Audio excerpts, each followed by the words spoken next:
right. Welcome back to Friends from Work.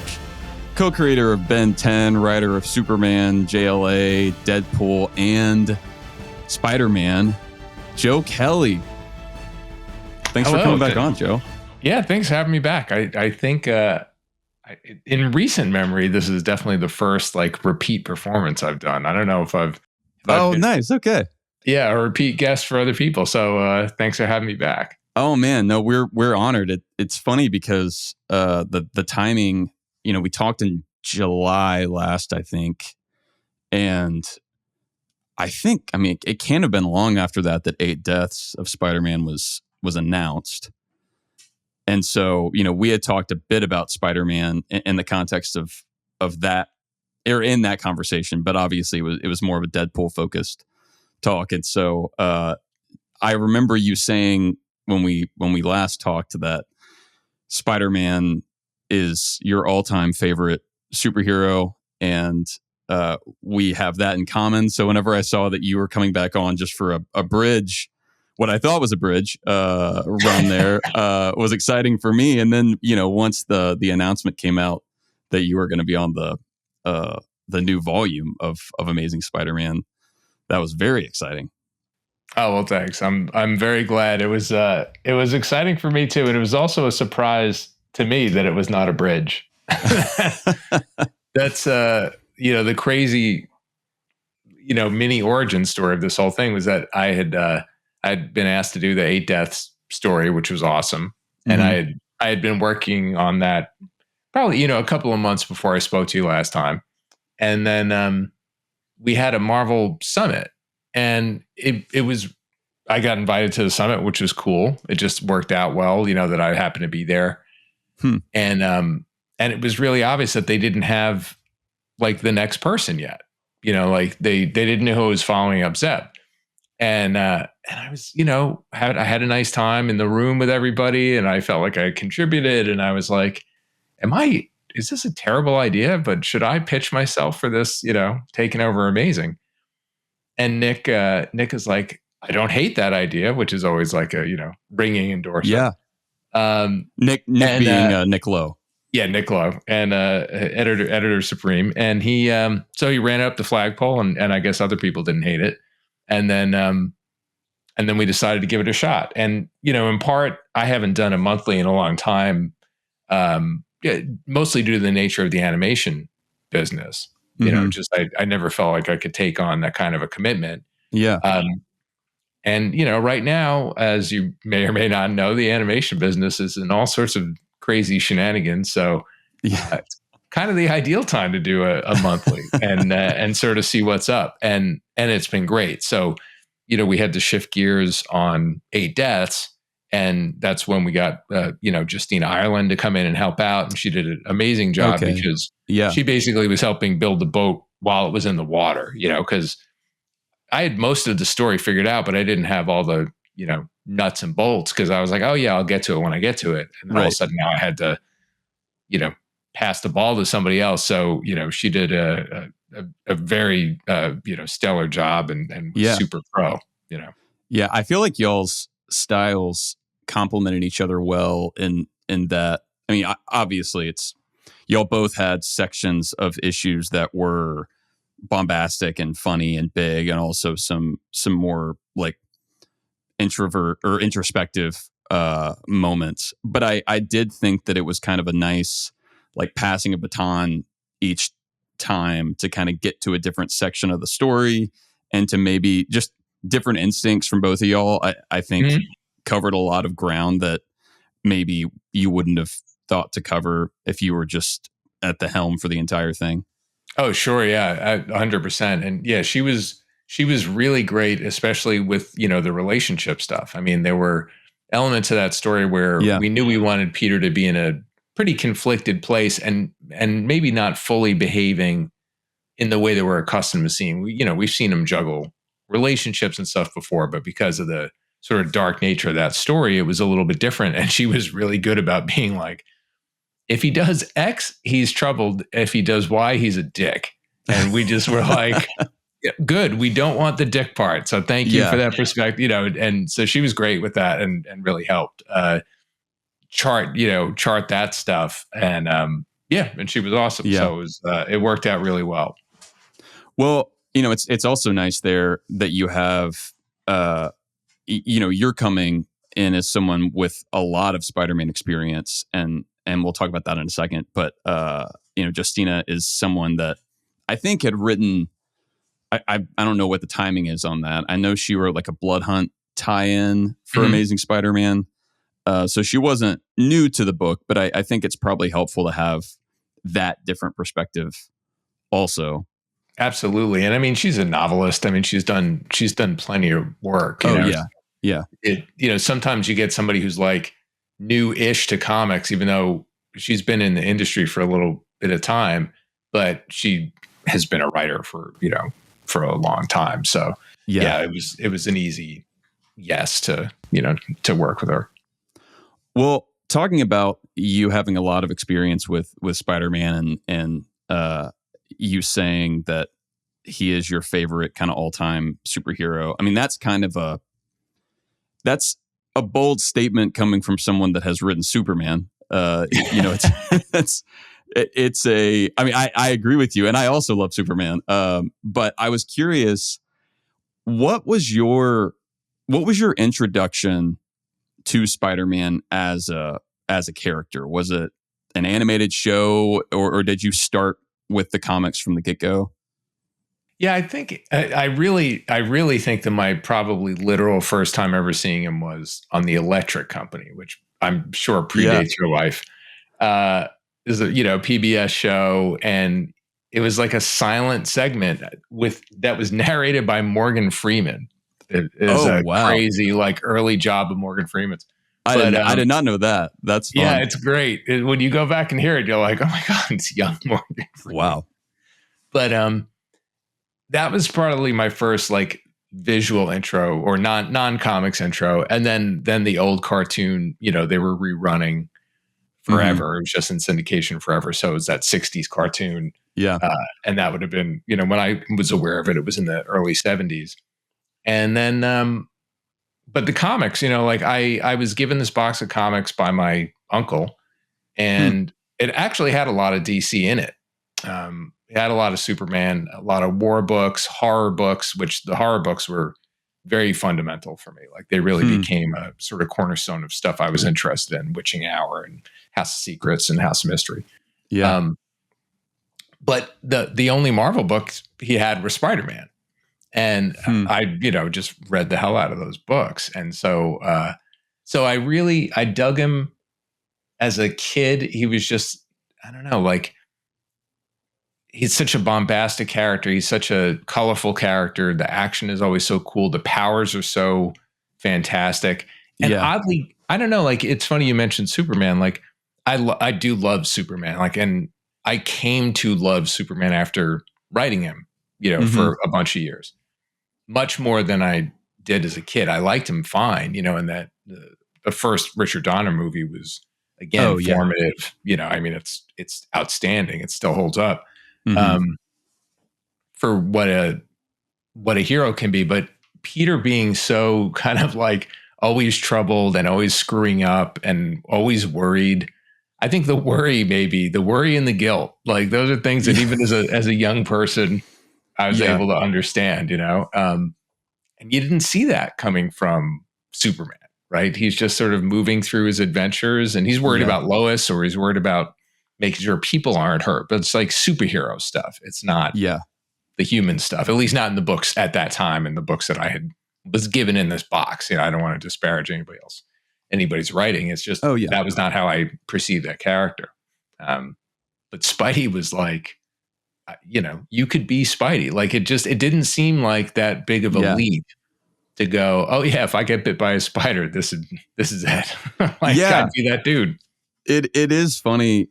My wife, and I don't, she does not mean this as a compliment, but whenever, when we're watching a Spider-Man movie, or I'm telling her about a comic that I'm reading, every time the kind of Spider-Man guilt complex comes up, she's like, I would never guess that this is the most formative character for you. Just the it is funny the folks that I think it's maybe people that are very interior or I mean because that's the other appeal of Spider-Man for me in large part. Those kind of swinging around the city, just like overthinking everything sequences that I feel like go all the way back to the Ditko days. Oh yeah. There's something that is just weirdly, it's funny because obviously swinging around the city is a very not relatable, like fantastic thing. But there's something about that, like those scenes that ground the character because of the way that he's been written there. And I loved noting that in the first couple of issues of the new run here, you've got several moments like that kind of baked in that feel very of that kind of classic model. Right. I mean, for me, that's the DNA, right, of this character. It's just if you don't have a Spidey who's struggling to balance life with superheroing, it just it doesn't feel right to me. That's and there right. There's always like we did like when we did Nonstop Spider-Man, like the sort of pitch of that when Nick and I talked about it, he was like, I want to do like 24, but as a Spider-Man book. I just want to, what if we just had, it was meant to be 12 issues and then there was, COVID, but it was like, 12 issues, one adventure, like each issue is like an hour. Like, let's just do it, Yeah. And in that, there's not a ton of room. Like there's a little bit of flashback to just sort of set up the characters and acknowledge the cast, but it was like, no, that was meant to be like all action and all fun. But in a normal story, I feel like, and I've seen a lot of this. I did an Ask Me Anything recently, and a lot of comments or a lot of questions were just about the cast. People just not even necessarily their specific favorites. It was just, oh, are you gonna address the cast? Are you gonna have normal person problems? So a significant number of people, like I would say, like almost, I don't know, 20% of this like 100 questions were about the cast. I mean, it was not insignificant, which was great because I think that is the appeal. It's part of how I think that's how he works best, and he works best in the movies that way. Every time, any other media, not just it is. It's funny that's it makes sense. That's what folks gravitated towards because I do think there has been a tendency. And not, I won't pick on the Spider-Man office because I feel like this is certainly across a lot of Marvel books and DC books. And I just think superhero comics in general, it's like eventually when you have these properties running for so long, you start to see normally just one character at a time. It's not like any one writer is overdoing it, but you see like, Flash becomes Venom. And Harry has become the Green Goblin. Obviously that was a long time ago, but there's a point where it's now almost every person in Peter's life that used to be that used to be the kind of grounding normal people that he had to hide his superhero persona from, have all kind of gotten either superhero or super villain like treatment. And so I think it's kind of, it's hard to maintain that kind of Ramita era coffee bean thing when everyone has gone through these physical transformations or like gone to literal hell and come back. And it's like, so I do think it's a fair question, I guess, as you're coming in, if people are kind of looking for something like that. Yeah. And there's a tightrope that you wind up walking between new characters and established characters, right, in the supporting cast, because we were just talking about this the other night. The fact that Marvel has never really done a hard reboot of their universe is really cool. And I've always appreciated that. Like I've been the beneficiary of new reboot elements when I was at DC, and I've seen what it's like to not have them. And sort of my preference, I would say that my preference as a fan is the non-reboot, because I love that it like it all counts, right? Yeah. But it comes with, and I did air quotes in case you're just audio. But the trade-off is that you have to figure out how to make that stuff work. And so you wind up doing, sometimes people do soft reboots, or sometimes you just have to sort of wave the magic wand and just go, well, it's Marvel time, so it gets stretchy, and it becomes challenging with stuff like, what wars was Cap in, and all that kind of stuff, right? Right. It can be a bit nutty, but as long as everybody's sort of like in the same boat, and by that I mean the readers and the creators, like we're all in it together, and we're like, yeah, we love these characters. We're going to be okay with Peter has had 77 Christmases, and Yeah.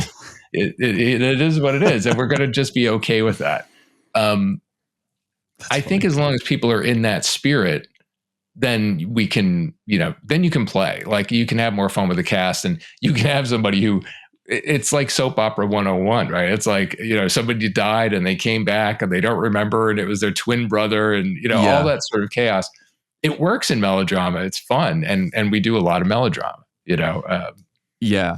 No, I mean, that's a good point. And I do, obviously, the kind of famous Stanleyism about every comic being someone's first, I think creates a really interesting, to me, interesting in the results, because it kind of creates some creative constraints where you need to both account for the continuity for people that are like me and have read, almost every issue of Amazing Spider-Man at this point over the course of my life, and people that are just picking up this new book because it's Amazing Spider-Man #1 and they want to start at the beginning of something, that because you don't want to burden them with continuity that they don't understand and can't understand without going and reading like a Marvel wiki page.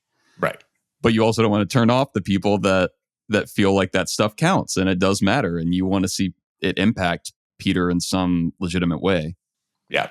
Yeah, absolutely. And that is the biggest challenge. I mean, because it's, people get emotionally invested in the characters, and I totally get that. It's what we want, and it's the great joy of doing this kind of work is when somebody's like, oh yeah, that story and what you did with that character really meant something to me. It's the big gift. And then the double-edged sword is like, yeah, people care about these characters. So,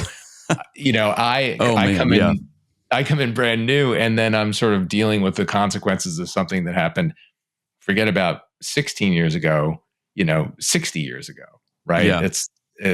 It's a really interesting puzzle. And like I said, I wouldn't even say it's like a question of good actors or bad actors, but it's like the people who read the book and sort of have grown up with it and are just like, yeah, I get it. This is what happens sometimes. Comics can be weird. Like it's okay. I think they tend to have a little bit of a better time just in terms of enjoying things and kind of going like, yeah, okay, I get I get that this is the spirit of what we're, the adventure we're trying to weave here, as opposed to being like, I have to have this all logically make sense. Because for me, then once you start pulling on the sweater, it's like, okay, you're not going to buy this thing, but you're going to buy a guy that sticks to walls. Like it's too easy to unravel the whole thing. So for me, it all just comes with the dinner, and it's fine. Like it's, I appreciate the people are very passionate about these characters. Like I am. I mean, I care about them, I think Chip Zdarsky, in talking about his Daredevil run, he talked about the way he approaches this as a creator. And I think he was saying he sort of has looked at it this way as a reader also, which is like, yes, all of these things happen to Daredevil, but also, you kind of have to, you pick the pieces that work for your story and you focus on those and you tease those out. And it's not that you're trying to undo anything prior or that you're directly contradicting it, but you can't. Yeah, if you tried to be in the business of juggling all of that stuff, it would kind of be a nonsense book. Yeah. So I think 100%. And yeah, Chip and I have talked about this quite a bit, and it's a no-win proposition, and it doesn't, not just in terms of trying to keep people happy, but it's like the job becomes so unwieldy at that point that really, what are you get? Like you would get, it's fine. I was just looking at pages from the Spidey Godzilla book.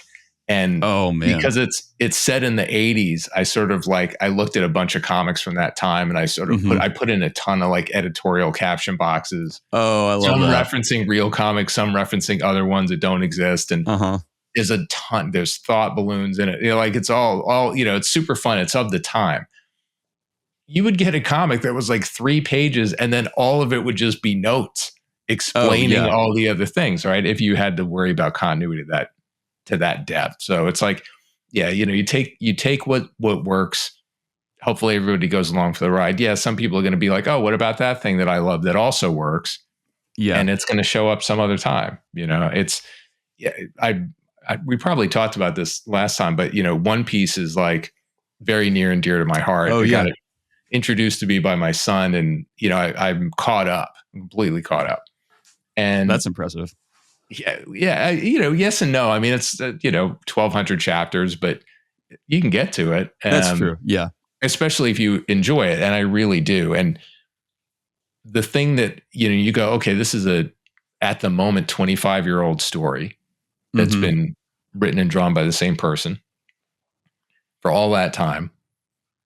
It certainly ballooned out from what he originally thought it was going to be, but he's got to keep track of hundreds of characters. And this is all of his own creation. It's not like he picked it up from somebody else, or nobody else is going to come in after him and go, well, I'm going to just tell this part. I mean, somebody might get a little spin-off. They have those projects, but nobody's just going to go like, oh, we're rebooting One Piece and here we go. Like, it'll never happen. So you just picture that challenge. Now multiply that by 3 years, or 3 times the number of years worth of stuff. And now you're getting close to Spider-Man numbers. Yeah. It's a lot. So you have to go in and just kind of put the blinders up and go, what is the story I'm trying to tell? And what do I believe suits the character best, with the assumption that other people believe that as well. Yeah. I think, and that seems to me to be the only way to approach it in good faith. I was curious, you, I think, and I could be wrong here, your first full issue of Amazing Spider-Man was 565, I think. Could be. I honestly, I don't know the numbers. Yeah, I was looking back through my my Brand New Day issues, but I was also thinking, you at that point had been writing for Marvel for at least 10 years or so. I'm trying to think back when the Deadpool stuff started, and I mean, off and on. Just Deadpool and the X-Men, that all started in 97 pretty much. Okay. So, that's what I thought. I had kind of started, because that was also when I graduated school. So I was like, I graduated grad school, got the X-Men, got married all in the same summer. And wow. So it was a big year. And then Spidey came later, like I had already gone to DC for a while. I had done a bunch of stuff. I had worked with Steve Wacker, Steve was back at Marvel, so it was sort of following things back and forth. So yeah, then I got to be, part of that crew that was working on those stories. And yeah, it was awesome. I mean, it was a great and a very different experience than it is now, just because it was a whole bunch of us. Yeah. Which is a lot more, honestly, what I've been used to for most of my career, because even on a book where it was like, yeah, I'm the writer of Action Comics, but it's like there were 3 other people doing the other books in the Superman, triangle era. And so we'd get together and we'd hash out what does a year look like. And you had people to bounce stuff off of, other writers, not just your editor. And that's how it was first time around with Spidey. And this is obviously different. Well, and I would think that probably played to your strengths as a TV writer too, right? Yeah, I love writers' rooms. I really do. It's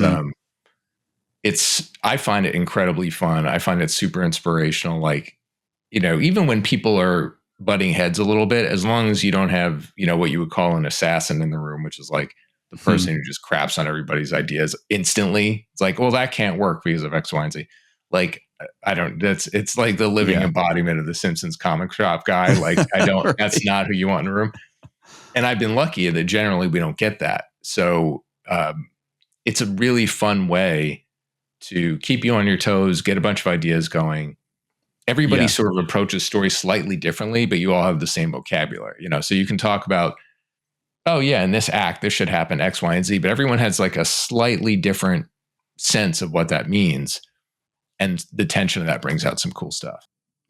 Yeah. I mean, I think that is such the Brand New Day era, at least from the outside, is such a unique one within Spider-Man. I mean, because it was shipping 3 times a month. Was that the I think it cadence? was, I don't remember if it was 3 times or if it was weekly, but it was Oh, pretty. geez. Yeah, it might have been weekly. But there are a ton of plot lines that you're juggling. Although obviously, you have certain writers and artists on certain issues. But what was it like? I associate you so much with that era because I think, as I said last time, as I was reading through that stuff, it was always fun for me to read an issue first and then see if I could guess who the writer was. And the way that I first learned your name was because so many of the issues that I really liked in the Brand New Day run were yours. Oh, thank you. So it was it always in my mind, like, you're part of the Spidey Brain Trust from the very beginning. But it was, I think, 20 issues or so before you showed up with, I think the first one was the Hammerhead issue with Chris. What was it like kind of coming into that and finding a voice for Peter Parker on the fly when, that's a character that I think maybe of any superhero in superhero comics has the most recognizable voice? I mean, it was a great room to come into. Everybody was really cool, and it was, Dan Slott is like an idea machine and has like probably the most enthusiasm of anybody I've ever met in comics. Like, I can see that too. Loves it. And loves Spider-Man. Legitimately loves Spider-Man. Yeah. I mean, and he was great. So everybody was super welcoming. And, Zeb and I got along great, in that time. And I'm trying to think of what else, Bob Gale was just super cool to have him there and to be like, oh yeah, Back to the Future. Like, yeah, that is sick. It was kind of and Mark Waid was in that crew as well. Mark was there, right? And Mark Guggenheim. And Guggenheim and I have been friends for, since then. I mean,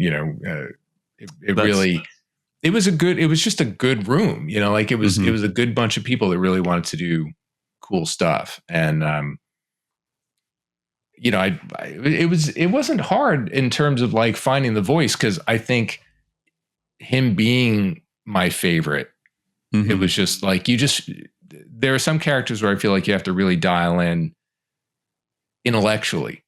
Does this work or does this not work? And then there are characters you have a gut for. And for me, the way I write Spider-Man, there's a lot of gut involved, like my brain kicks in when I have to figure out plot and stuff, but not when it comes to his voice or the humor or the pathos. Like, that stuff feels right to me because it's so much of what I grew up reading and consuming, right? And it is a relatable character, so I can imagine it's like I would think it would be a lot more difficult to compellingly write like Thor in terms of getting into that headspace. Yeah, that would be a big challenge for me. Yeah, Thor's a great example. Like I've gotten to know Al Ewing a little bit recently, from the summit.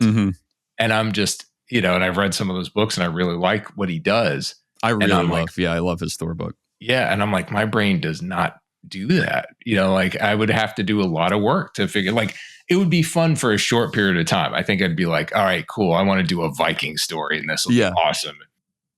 But it's not how I'm wired, So that would be a real challenge. I'd have to think very differently. It's sort of like the gag where it was, every once in a while you get a chance to write like Reed Richards or somebody who's like the smartest person in the Marvel universe. And I'm like, yeah, I'm so not that smart. So you have to like figure out how to fake your way into being smarter than you are. It's very fun, an exercise in humility as well when you realize how little you know. It's funny to me. We were talking about this the other day. The difference between like a Stan Lee Reed Richards and a Jonathan Hickman Reed Richards, where Stan would everything was just some kind of cosmic energy, and that was all that he needed to do. And then Jack would draw something insane that like got you the rest of the way. But Hickman he's going to go and pick apart everything he can and try to apply as much real science to it as he can. And yeah, I can't imagine. I mean, it's also one of the reasons that I think it's so cool to have you and Hickman writing the kind of these two parallel Spider-Man books at the same time, because I feel like y'all have such different sensibilities. Oh, for sure. And I again, John, I've only really gotten to know Jonathan a little bit in the last year, and I like him a lot just as a guy. Like we, hung out a couple of times, and he's super smart. He's very awesome. He's really direct, which I appreciate. Like he's got like a no BS kind of way about him, but it's kind though. Like he's not that assassin in the room. Like he asks these questions that are like, hey, I'm just trying to get there quick. Like what are you trying to do? And it's awesome, and I love it. And, he's somebody, everybody in those rooms you can learn a lot from, whether you write similarly or not. And he's somebody that you can learn a ton from.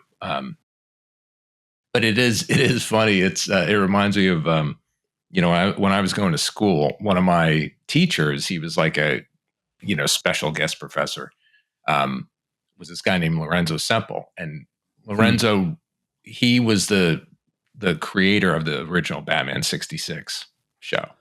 Oh, wow. So he was like a living legend, right? And he had also done some serious movies. He'd done like Papillon and but also did the Flash Gordon movie, right? Like all this crazy stuff. Had a wild career. And he told us this story once where people would ask him how they would like write Batman to be so smart. They're like, the Riddler comes up with all these crazy riddles and Batman figures it out. Like, how do you do that? Do you sit there and you have to figure all this stuff out? And he would just say, there's a really easy secret to that. He goes, you throw anything you want. You can make the most nonsensical Riddler puzzle, doesn't matter, as long as Batman says there can only be one answer. And then he tells you what the answer is. It's like, then he's the smartest guy in the room. And once you realize that trick exists, it's everywhere, like everywhere. It was amazing. And obviously that's, it's a comedy. It was a comedy adventure show, whatever. But to the people certainly of the time period too, it was tongue in cheek and it was campy and people knew it. But then there were people that were really on board with it. And they were like, oh yeah, you must be super smart. Even if just in terms of coming up with riddles, like even if it's just at that level. And it's like, yeah, we would just say a bunch of nonsense. And they go, well, there can only be one answer. It's that's the really water funny. Tower. And you'd be like, okay. I mean, that's because that's still in, that's in the DNA of the Bruce Timm Batman show. That's in, that's in superhero comics. And I was, my real introduction to Spider-Man was the 90s show that John Semper did. And there's a ton of that in there too. It's like let's triangulate this. And as a kid, I had no idea what that meant. All I knew was that they were pressing a button and suddenly there was a tracker that led them exactly where they needed to go. It's funny. Go ahead. Because really we don't care, right? Like at the end, sometimes we do. Like if there's a cool, a character like a Sherlock, I want to see those connections and I want to go, oh yeah, if I was a super smart, observant person, I could have figured that out. Or like a really good Batman mystery. Like I want that out of that. And then there are times where I'm like, no, I really don't care. Like I just want it to be fun. I want to get to the heart primarily, and if the plot is interfering with the heart, then I'll check out, if it's the wrong kind of story for me. Yeah. No, that's a good point. Yeah, it is it's funny. I was rereading Batman Year One recently. I'm not going to go on a Batman tangent, but cracks me up every time I read the introduction from Frank Miller, where he's so mad that 60s TV series existed.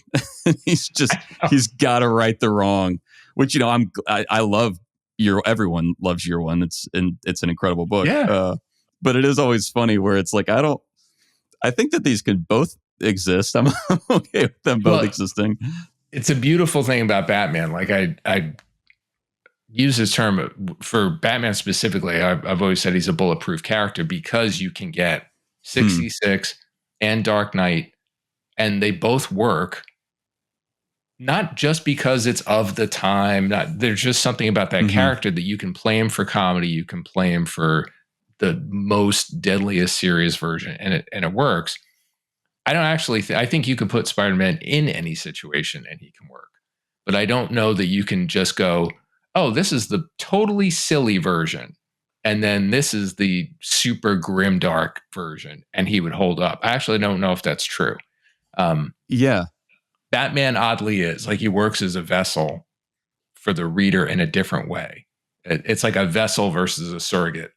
I don't quite know how to explain the psychology, but they feel different to me, No, that's a good point, because I do feel like even different iterations, different universes, or even different characters, like when you're looking at like Miles or like Miguel O'Hara, or Ben Reilly or Bendis's Teenage Peter and Ultimate, like even when you have different versions of the character, they all kind of need to adhere to like a certain, like, I don't know if it's tonal or if it's thematic, but yeah, it does seem as though with Spider-Man, there are certain ingredients that need to be there, or someone reading it is going to kind of cry foul and say, I'm no longer reading a Spider-Man book.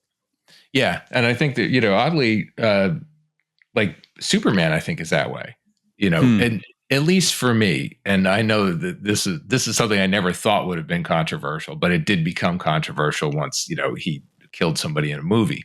But it was like, and I know he killed Zod in an old comic. I know that happened. You've had this conversation before, I think. Yeah, I've had this conversation before. I felt very sad about it.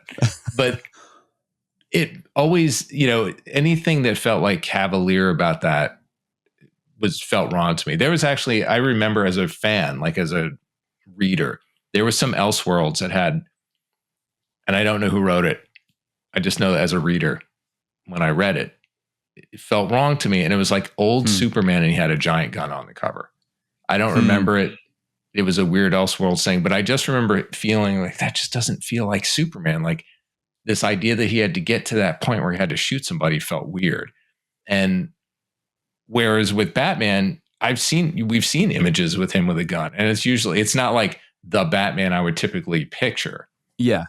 But you could still make him work that way. It would still work, And so it is interesting which characters can operate that way. Just as a footnote about Lorenzo, when he was doing the Batman show, they were Time Magazine. I mean, that show was the most popular show on television. I mean, it was on every single day. Oh, wow. I mean, it was crazy how popular it was overnight. And in the Time Magazine, like cover story, they've got Batman and why everybody loves him.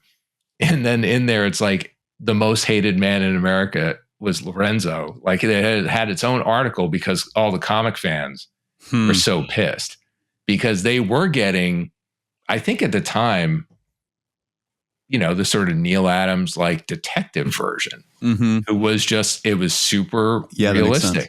So they were really pissed off. Like the contradiction did not work for them. And, it's funny that, they both stood the test of time. Yeah.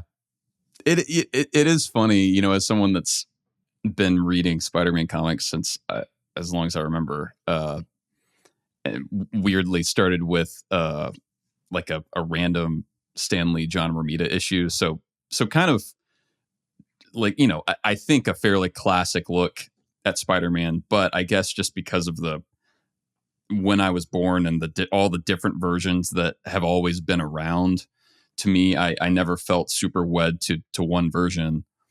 But I was listening to a Grant Morrison interview the other day, and they were talking about how the comic book fans have struggled in recent years with having sort of won and also lost the culture wars, within that very limited space, and specifically because on the I think a lot of us came to comics as sort of outsider nerds, and so you relate to some of these characters, Peter Parker especially, and I think that there's something about that you connect to, and then all of a sudden it's the biggest thing ever, and then now the MCU exists and it's the biggest thing ever and breaking all these records, and everyone's a fan of Captain America and all of this. And I feel sometimes like there's a portion of the comic book fan community that I think struggles with that,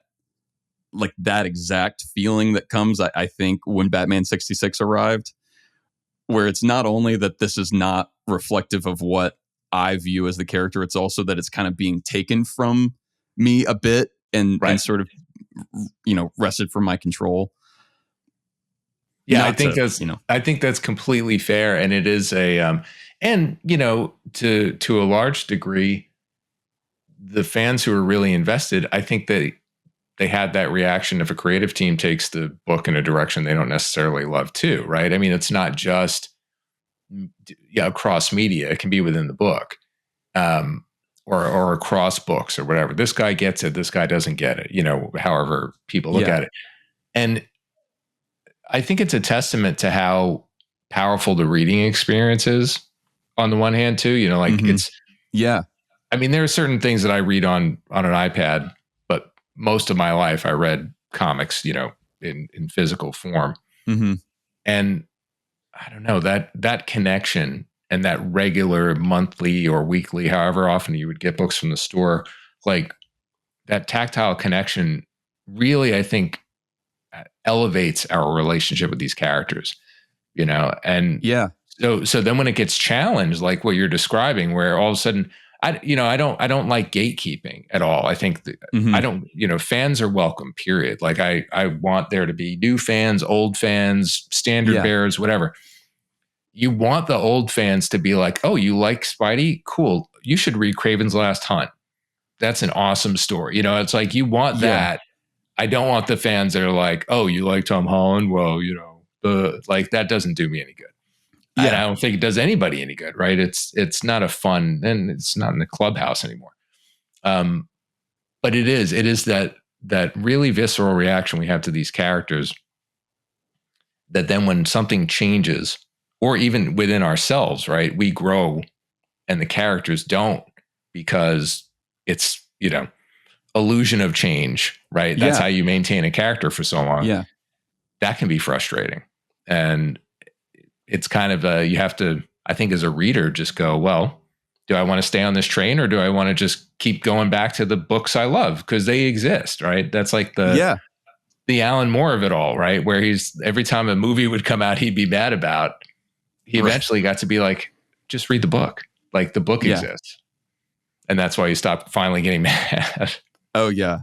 Yeah. I mean, I think I'm a big Lord of the Rings fan, and that's a conversation that comes up often between the books and those movies. And it's always strange to me because one does not in any way negate the other. It's not replacing. Both continue to exist. Right. But we are, the fun thing that we get to do as a Marvel Cinematic Universe podcast is, especially in the years kind of since Endgame, and kind of in that period when Marvel Studios was on a break during COVID, there are a lot of people that wanted to come to the comics because they had gotten used to the rhythm of those movies coming out, and then all these new projects were announced that were all kind of explicitly adapting certain comic runs or events.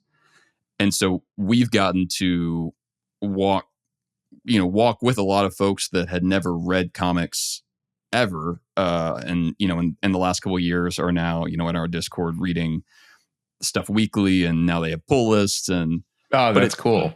It's like it's a fun thing for people to discover. And it's such a daunting thing for a lot of people because they're so afraid of getting it wrong somehow, like Right. reading the wrong thing or liking the wrong thing. And like, there's stuff that I originally liked that I had no idea, there were these maligned runs that people view as, like the low points of these series. And it's like, Right. well, I'm glad that I didn't have the internet to tell me that I wasn't supposed to like that, because Yeah.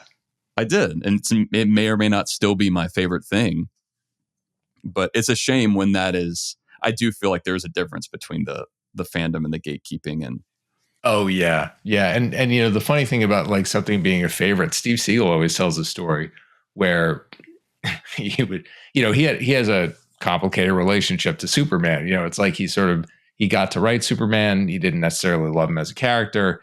He had, his run was complicated for various reasons. And then he wound up writing It's a Bird, which was, his Vertigo book about writing Superman and his specific relationship to Superman, and finding out that there was a genetic disease in his family and feeling very vulnerable while at the same time writing this invulnerable guy. It's a Bird is amazing if you've never read it. I haven't read it. It's really spectacular. If you can find it, it's well worth it. But he was at a convention once and somebody came up and asked him to sign a book. And I don't remember if I think it was a Superman book, but I could be wrong. And he was just like, oh, I'm sorry, this is the one you've got, but I'll sign it. Cause he was not a fan of the issue for whatever reason.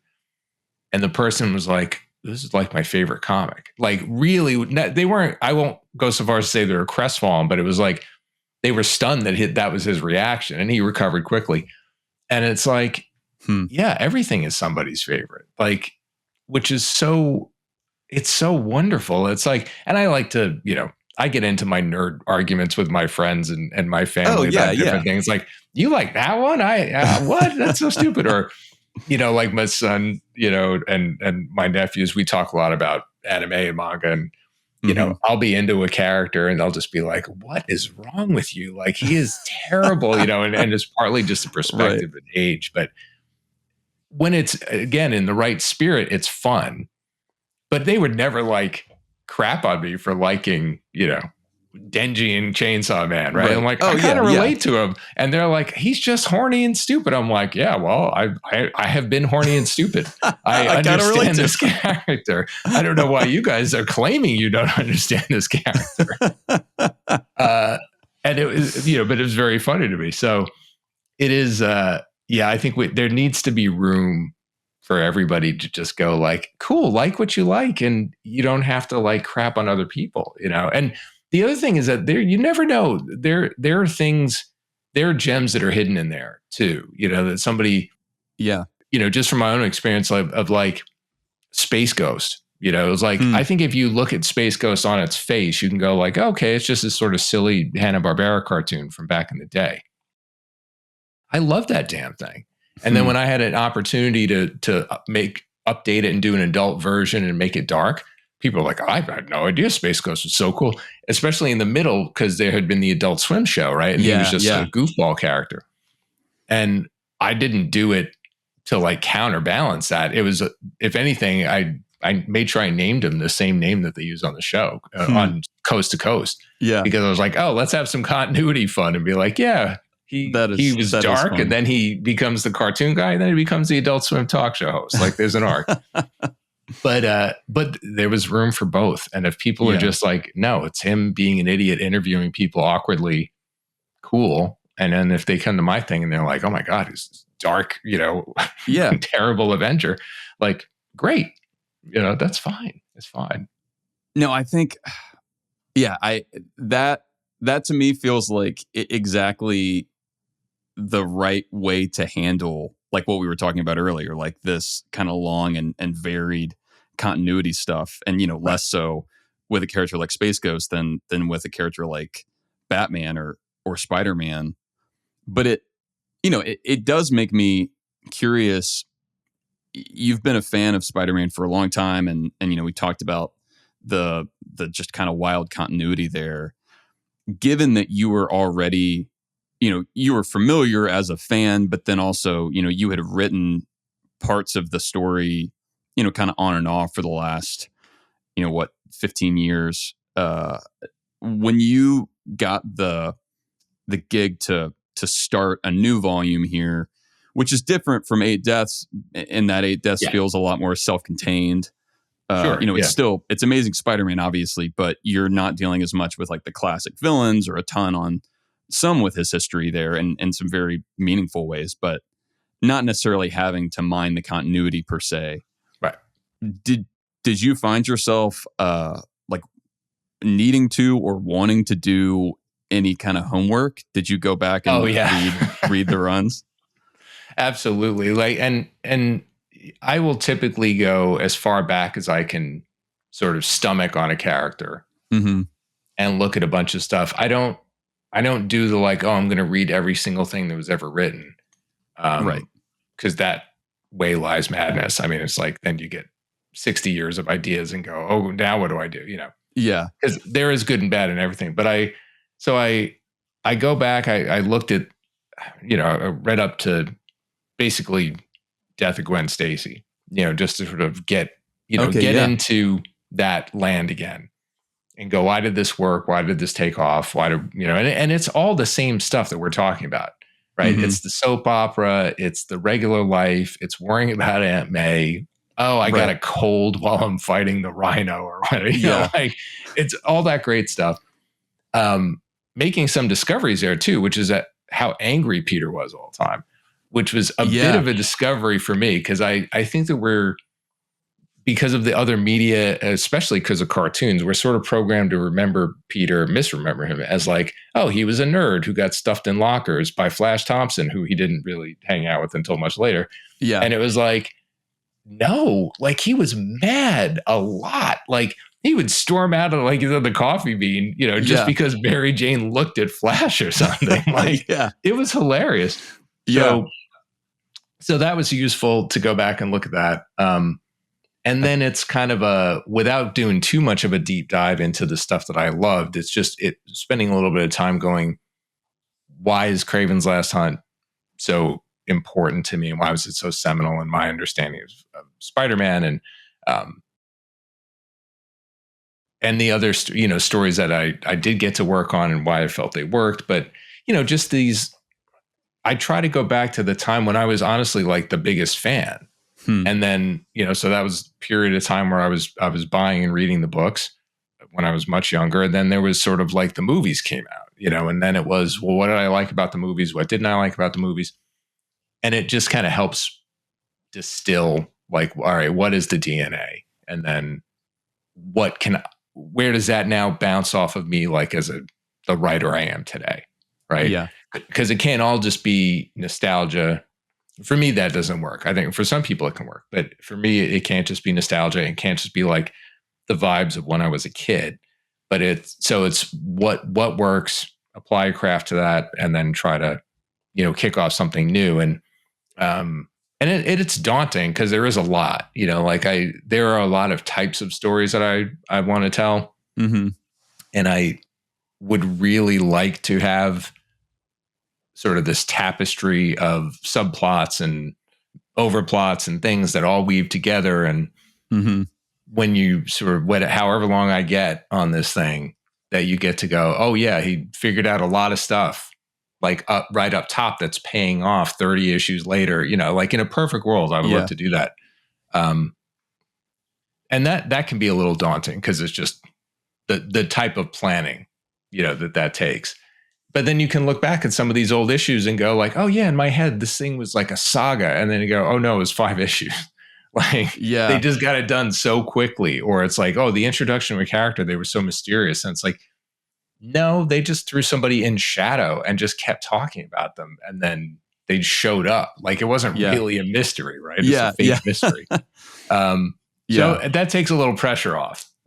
Well, I think I was listening to an interview with Jerry Conway the other day, and he was talking about how back when he worked with Stan, that one of Stan's tricks, he was writing so many books at the time, obviously, like all of them at one point, that he would leave himself clues in past issues So he would remember which plot threads to follow up on.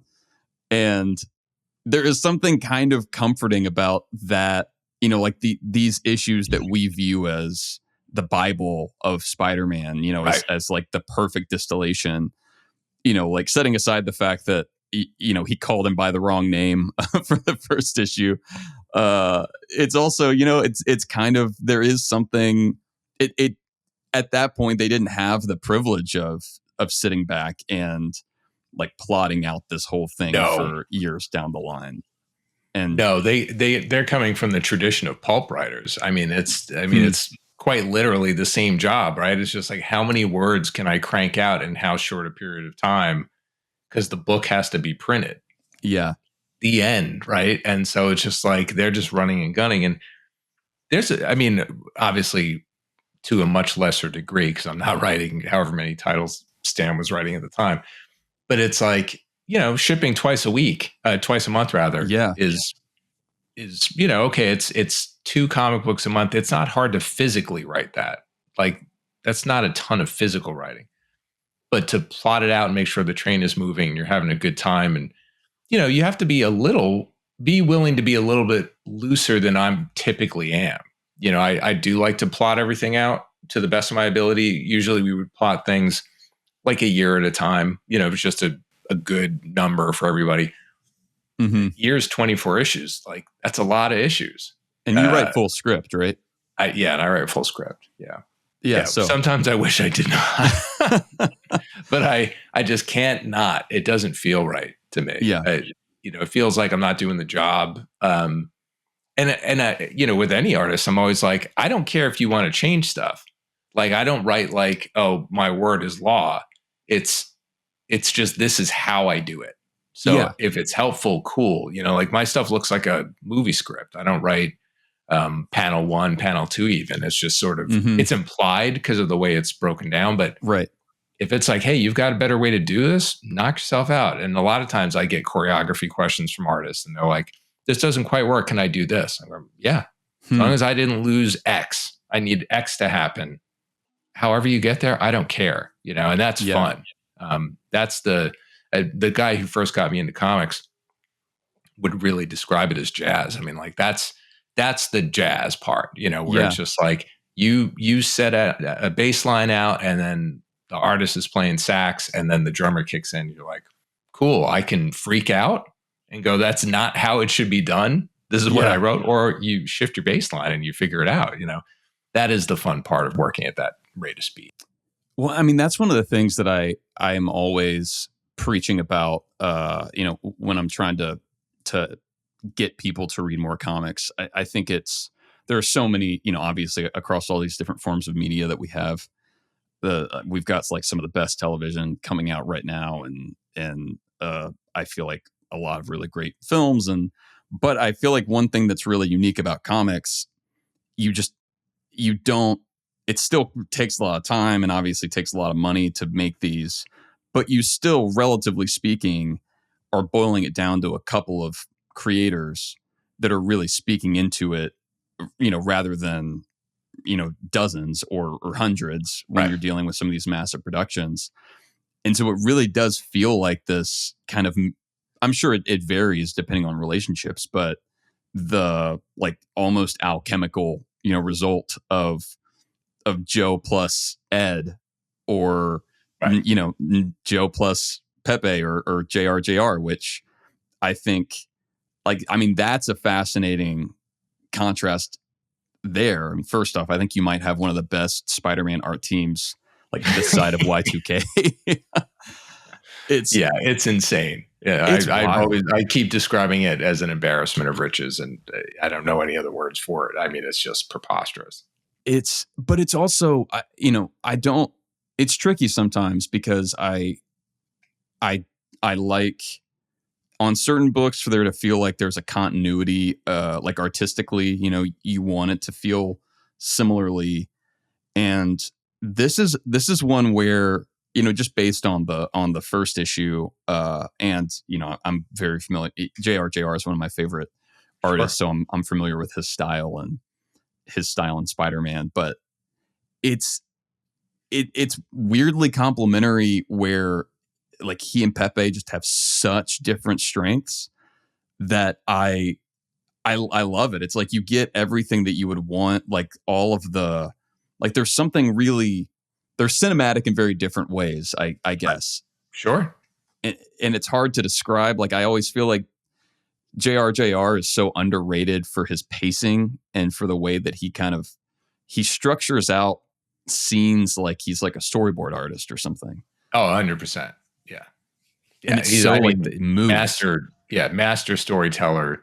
I mean, they both are, but like, in the Venn diagram of where they overlap and where they differ, obviously, especially at a glance, right? You go, oh, these so different. Mm-hmm. But what, acting, like the way characters like emote, that not everybody pulls that off. And you sort of go, well, that's sort of what isn't that one of the most important things in comics? It's like, well, a lot of times you're drawing people in masks and it's about the action and the spectacle. Mm-hmm. If you can't sell the acting in those quieter scenes, especially in Spider-Man, you don't get anywhere. And they both do it exquisitely, just in different ways, right? And then, like you said, the storytelling, the actual like sequential storytelling, mm-hmm. they're both, masters of that craft. And they'll pick different approaches, but it's like, pick your two favorite directors that are really different. It's just they'll overlap. Maybe they're both influenced by, Hitchcock, and one of them turns out to be Spielberg and one is Bong Joon-ho or something. It's like they're, you can go like, these guys, they know exactly what they're doing. Every line's intentional. But it's that heart that comes through, and Pepe draws these incredible fight sequences. Oh my gosh. That are, and you're going to see some stuff that are like, it's like, really insane what's coming down the pike. But a JR Jr. punch, I feel like literally, you feel it jump off the page. Yeah. I mean, it's so, it was such a perfect, like the Norman Osborn scene at the end of that first issue, which I won't describe too much in case folks haven't picked it up yet, but the punch is there. Like you feel like the crunching of the metal, it's like, but it's like he's got gravity, like instead of lead in his pencil. It's just like it's really cool. And that's been consistent, right? Like since I can remember all the various iterations of him and, reading him as a fan and now getting to work with him. I mean, it's spectacular. It is. I mean, I was so excited to see him coming onto the book with Zeb regularly was so exciting for me at the time. And I didn't know if he was going to be leaving with Zeb. So I was really excited to see him coming back just because, I mean, just the final Tombstone fight that he illustrated there was just... That was great. I mean, again, a comic that obviously, Zeb plotted and there was dialogue in there, but that feels like it was just, let JR cook, and let him off the chain. Yep. Yeah, totally. But I have just been, I emailed you this, like I'm looking at this like splash page with Rhino, and obviously that's all of that stuff, the action from Pepe and the first two issues has been incredible. But to your point, like some of the, the very opening scenes here with the panels flipping back and forth from Peter's interview to kind of what he's thinking about based on the questions, which I know had to be the way that you scripted that out. Right. And the pacing on that is so well done from your perspective and was such a fantastic way to start the issue and to kind of root it back in Peter. But also, to your point about his abilities kind of as an actor there, like it reminds me a bit of, some of my favorite comics ever are Bendis's Ultimate Spider-Man, especially the first chunk of that run. And Bagley was a huge part of what drew me to it. And I loved his action. I loved his Spider-Man. But I feel like the thing that made that book work is so much of it was just Bagley doing panels of just a person's face, Right. Being like laughing or disappointed or angry. It was just shots of that stuff over and over again. And you wouldn't think of that as great superhero comic art. But yeah, to your point, like that's the thing that gives it heart and that makes it connect. And yeah, I didn't know how well Pepe would do on something like that, but it's a delight, I think, to see both ends of that spectrum. Sure. Yeah. And I embarrassed to admit that I didn't know Pepe's work very well before I started, before I found out he was going to, no, I knew a little bit before he got the book, because I remember thinking when they said I was going to get to do it, I didn't say it out loud because you don't always get to have a say in these things. I figured they've already got somebody on deck for Spidey. But in my mind, I was like, man, that Pepe guy, I wish we could get him. Wow. And then they got him without my saying anything. And I was like, oh my God, you're kidding me. And I had just met him in person a few months before, because it turns out that he and Ken Nomura went to school together. So they've known each other for years. And so we were in Europe promoting Immortal Sergeant, and Pepe ran a panel for us at a comic book store. He had a nice event. And that's so fun. It was so cool. So that was how I met him. And Ken was like, oh, Pepe is very good. I was like, oh, really? He's like, yeah, he's kind of like the top guy right now. You should maybe know who he is. And I was embarrassed because I didn't really know his work. And I looked and I was like, oh yeah, he's really cool. And then it was once he started handing in, layouts and sketches, he's somebody that will really bleed to try to figure out how to make what's in my brain work, and if something doesn't, then he'll be like, listen, I tried. This doesn't, the way what do we do? And then we always figure it out. But he's a master. And you'll see as we get into this, the mechanism of the flashbacks to Peter in middle school is something I really like. And I'm hoping I will be able to maintain as sort of a signature element of things, within the run. Cause I just love it so much. And I love seeing these characters grounded in their youth, right? Like it's, and especially a youth we really haven't looked at. If I took them back to high school, then it's like continuity cop time, and that's going to be bad. And what are you going to do there that hasn't been? Yeah, what am I going to do? Exactly. I'm going to try to compete with those guys. Like, come on. But it was sort of untapped territory. And for me, also very formative time, for, I think, psychologically for a character. So when you see what we get to in sort of like, by the time we get to 4, like there are scenes in 4, like, that I hope bring people to tears. Cause it's good stuff. It's even I think it was issue 2, but the scene with Peter and Aunt May and Uncle Ben fighting, is even that it tugs at your heartstrings some, because it's like, and it's hitting on something that you got a little bit of in like the first Raimi film, where they kind of they retool the final moments with Uncle Ben to be even more painful, which I think also it has some roots in Bendis's Ultimate Spider-Man. Oh, sure. Yeah.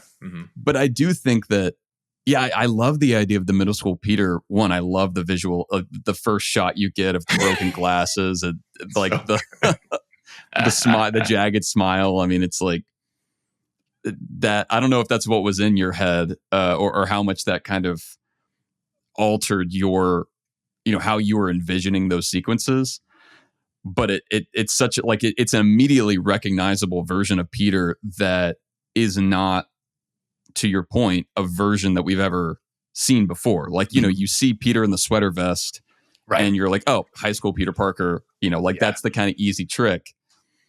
But this doesn't look like that Peter, and it shouldn't, but it feels like it's got the characteristics of a modern Peter, an adult Peter Parker, but it's drawing on this thing that you noted earlier, seeing in those early issues. Like there is the, kind of Billy Joel angry young man thing going on there. Like he was mad all the time. I mean, the whole origin story is kind of him being not Yeah.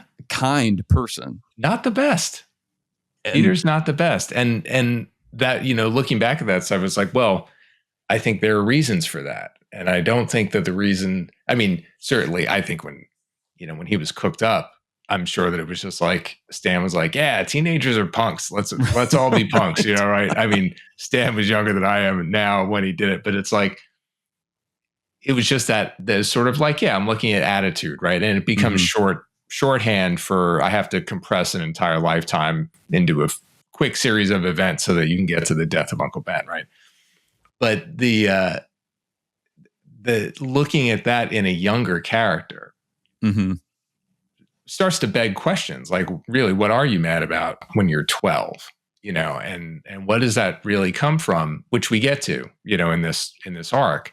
And that stuff wound up laying the groundwork for some of the big themes that hopefully we're going to get to play with throughout the whole run.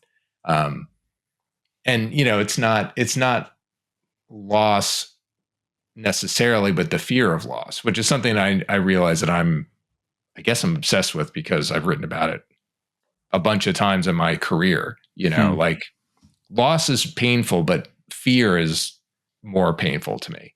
And I think it can drive people into different, situations that they wouldn't necessarily want to take when they were sort of more, more thoughtful. And then there's just also the element of looking at a character at that age. I feel like, and this is definitely from my own experience, middle school was very challenging. I think middle school is really challenging for a lot of people.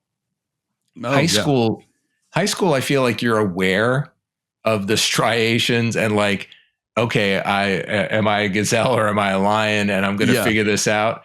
Even if you navigate those things and you evolve and change as you go, you're aware of them. I think nobody knows what the hell is happening in middle school because it's like, it's utter chaos and your body's going through utter chaos at the same time. So it's all bets are off. And in some ways you're almost like a pure version of who you're going to become later. Now that stuff obviously gets hammered and chiseled and whatever by life, but there is a weird, there are these points that I know they talk about in psychology of sort of where you advance and your brain chemistry essentially changes. That's one of the big ones, is that period of time. Because puberty, man. Oh man. I mean, well, it's like the all of the worst ingredients where it's like you have, I mean, I don't think anyone can be as mean as middle schoolers, but also like you're never as awkward and like you're never as perfect prey as you are when you're in middle school. So it's like true. You're just, I mean, oh man, I was tall. Well, I became tall in high school. So in junior high, I was just like a freak, with like massive hands and feet that couldn't catch anything. And that's a whole, there's all this stuff built in. And a lot of it is this fear. And you don't really know in high school, how to cover that up and how to like put on a costume a little bit and pretend to be what you think people need or want so that you can be attractive to various groups of people or to adults. I think it's easier to kind of put on the I'm a grown up voice. But yeah, I think as a 12-year-old, you don't even know yet the language to use. So it is so raw. Yeah, for sure. And so that hitting on that became really fun. And then there's obviously a rich history of sort of stories that are very formative. I think for a lot of us, I don't think it really matters what generation you're from. It's like people get what Stand By Me means. You know what I mean? It's like you sort of see that time and what that, not the literal time period of the movie, but that age. Right. And sort of like, or if you talk to people, I've talked to a lot of people who would be like, oh yeah, when I was 12 and I did X, Y, and Z. And you're like, you did that stuff at 12? Like, like it was a time of like, you just don't know what the rules are because they don't really exist. You're pressing boundaries for the first time to see what happens. And it's just very cool. And again, Pepe in those scenes, oh my God, it's just like, he does a thing four is probably my favorite issue of the run for a lot of reasons so far, just because I've seen it complete. But he pulls off some storytelling tricks that are outstanding. Like there's a spread that I think to me is groundbreaking, but it's like, it's all about that emotional stuff churning up and yet at the same time dealing with Spidey in action. It's so sick. So yeah, I can't wait for people to see it. Like I really, I've said from the beginning, like people can, they're going to lock and load and take shots at the story. Knock yourself out. You cannot criticize how this book looks. It is above reproach. Pepe is like so good, and Martha is so good. Like the two of them together as a team. Oh my God. And it's so fun to watch them just bounce back and forth, how they work and how they talk about color and what it does. They're so focused on composition and what does it mean when you put this highlight here as opposed to over there? Like they're just masters. It's the sort of stuff that you go like, oh, this is fun. Like this is what it means to be in a creative field with creative humans. Like it's just, I don't know. I find it really inspiring. Oh man. I mean, the colors in these issues really are, I'm glad you pointed that out because that's a big part of it. Like it's immaculate. And that's coloring is one of those things that's so hard for me to put my finger on. And in the last couple of years, I've tried to pay more attention to the colorists that I like. Especially, it's not often that I'm like, I dislike this colorist, right? But I know the ones that really work for whatever reason. And that is almost like my wife's a graphic designer and she always tells me that what I do, writing legal briefs feels like I'm like, it's magic because she has no idea how any of those words make sense. But to me, it's so much more, she like has an idea and then, she does a lot of illustration and hand drawn stuff. And it's just like, I have no sense of how you get from something in your head to that in general, especially because she does a lot of like design elements around all that. And so there's more than just the drawing a thing, but the coloring in comics, like I don't even know where you would begin with finding just the right balance on that stuff because there are some colorists that I love and I'll read a comic with them and I realize that it doesn't quite click for me like it has with another artist, and I never know if that's the subject matter or the artist or just the whole thing. But yeah, this is one where it's just like, I mean, this book in general, Joe, I mean, I emailed you. It is one of the, I think it's the strongest opening issue of a new run of Amazing Spider-Man that I remember reading. Like I'm trying to think back. Oh, thank you. It all works so well. Like it feels like finely tuned, but it's got that heart under it. It's not just technically great. It is, but it feels like all of you are legitimately putting yourselves into this. And so to hear you talk about I'm very Pepe, glad to hear that.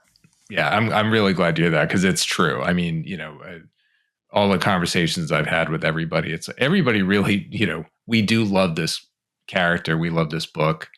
We just want it to be the most fun for everybody. We want to have fun. We want you guys to have fun. Like we want to do right by the character. We're very well aware that there's anniversaries are coming up. I mean, we're right around the corner from, 975 and then it's 1,000, which hopefully I'll be around, on the book at 1,000, which is just the craziest thing, and so there's that sense of responsibility is really there. And yeah, I feel like people are firing on all cylinders. It's just been great. Yeah. I mean, I hope that that's the case because this is the team that I've thought about that a lot in recent years as we've gotten an inch closer to 1,000.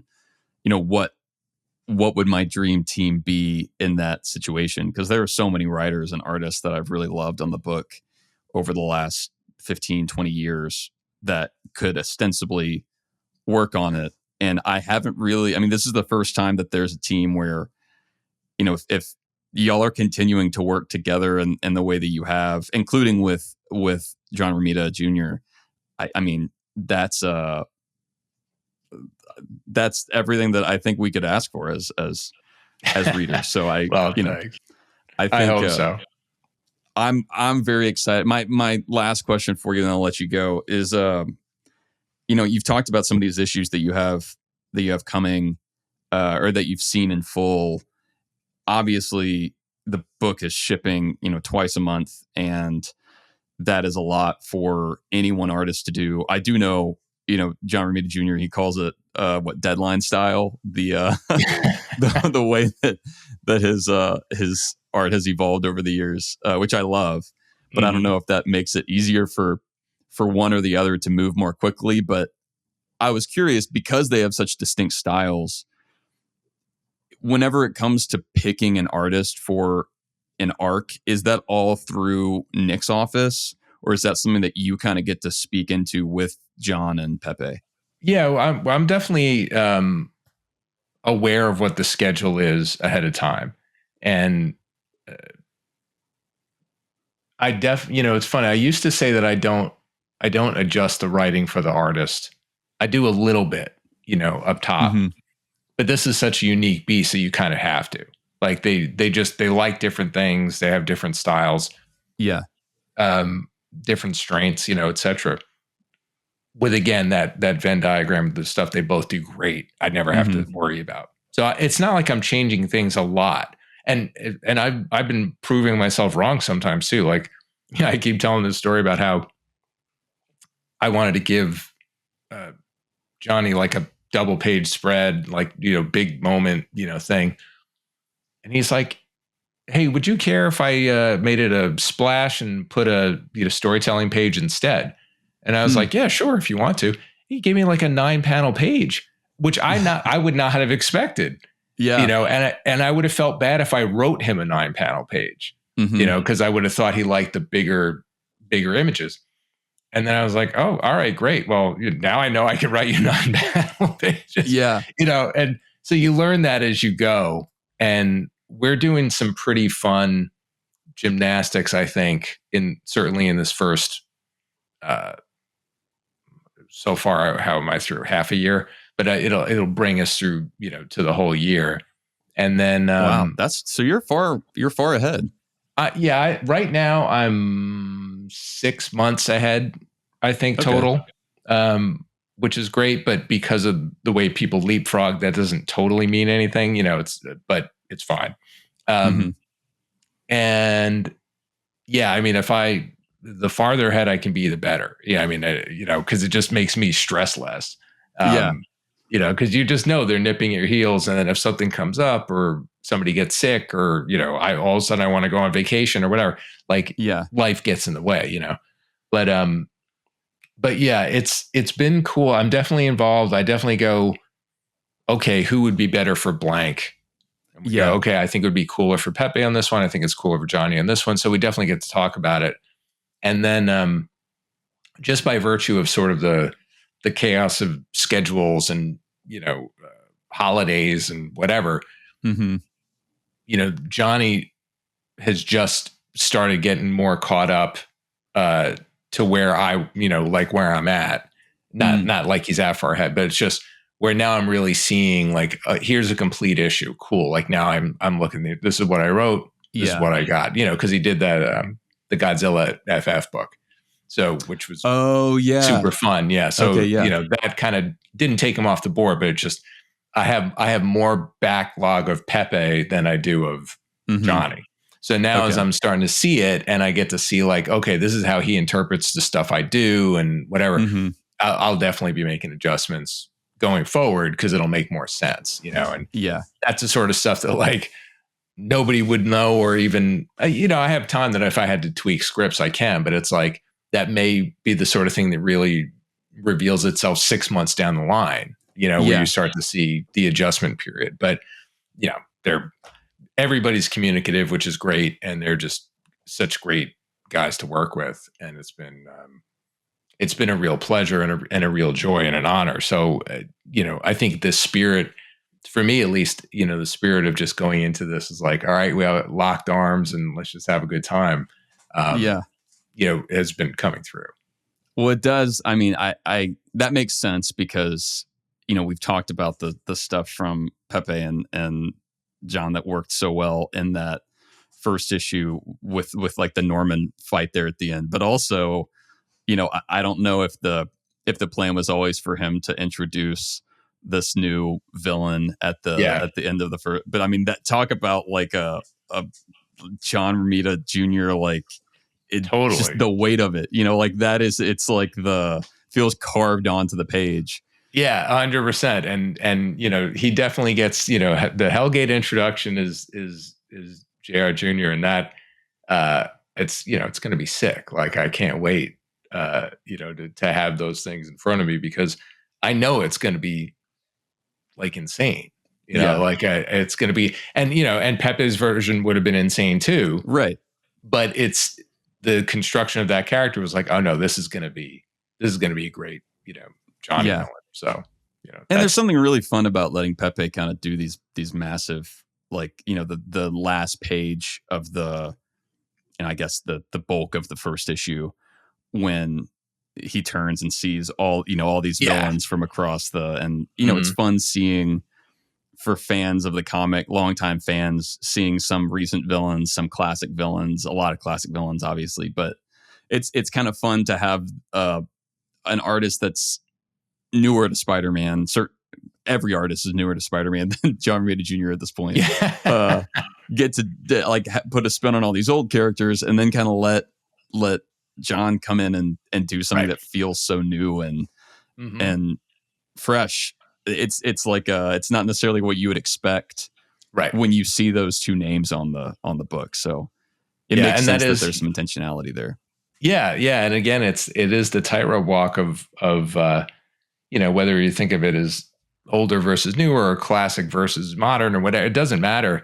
It's going, how do you mess with expectations, but in a way that it doesn't feel arbitrary and feels good for the character and good for the book. And certainly with the art duties, that's what we've tried to do. And those guys are killing it. So it's a good time. And I just hope people like it. I hope people are along for the ride and they, give it a shot. You're killing it as well. We talked a lot about the art here, but know that, I mean, I think the entire approach for a character that's so rooted in these adolescent, like the whole maturity versus immaturity. I mean, looking at the stuff that Stan Lee explored and Roger Stern explored, and the juxtaposition of Peter and Norman Osborn and Peter and Adrian Toomes and all these different, like, what is it that makes Spider-Man different from Batman or Superman, and what is the kind of angst there? I think the way that you're going at that with this middle school approach it's one of those things that feels so natural that I can't believe no one's done it before, which is, I feel like, always the sign that you're onto something special. So I am legitimately so glad that we were able to have you back on to talk about it, because I had high hopes when I opened up that first issue a couple weeks ago, and my expectations were very much exceeded. So thank you. This was a pleasure, and I appreciate you giving us so much of your time. Thank you so much. I really appreciate it too. And thanks. I'll keep doing it as long as you guys keep reading it. Yeah, if you keep doing it, I'll keep buying it. We'll do that. Awesome. Thank you so much. Thanks, Joe.